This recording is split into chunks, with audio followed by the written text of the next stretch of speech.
Okay, so we've already set up our server and everything that we need, but now we want to add a domain name. So we don't need to do anything within the terminal here, but remember, if you're connecting to your FTP server and you want to use the domain name, go back to the FTP video, and where we looked inside of the config and we added the IP address there, you're going to want to add the domain name as well. So now what we will need to do is whoever you use to who's ever registered your domain on your behalf, go over to their website into some kind of control panel. I'm using GoDaddy, and under name servers you see that you've got options to set your name servers, and you're going to want to set these to ns1.digitalocean.com, and the same for 3, but ns2, ns3. So they're the name servers that you need to set. Now once that's propagated, which can obviously take anywhere 24 to 48 hours, but usually can take about half an hour, then you want to come over to this DNS tab here and want to go ahead and click Add Domain. You're going to give this a name. So this doesn't, this doesn't really matter as much, but let's go ahead and just type it instaacademy.com.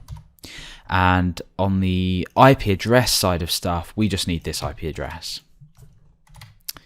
Let's get rid of all of that. There we go. And this is the droplet to point my domain to, which is the PHP Academy server that we set up earlier. Create domain, and there we go. So now we've got all sorts of things here that we can do, but the thing that really you want to focus on is CNAME.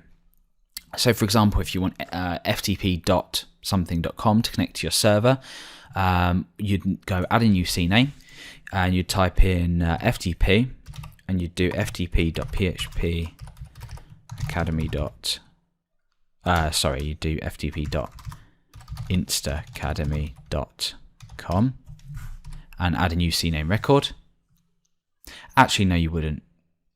You could, but let's wait for this to load, and then I'll show you how to do it easier. Okay, so let's go ahead and destroy. No, let's edit it. We've destroyed it already. So add a new CNAME. I'm going to say FTP, and then I'm going to say @ for the host name. That will just point to this here, this A record. So you might also want to add www. Point that to your @ A record, and there we go. That's it. That's all you're going to need to do. And then when you head over to instaacademy.com, there we go. And that's your domain for your DigitalOcean droplet setup.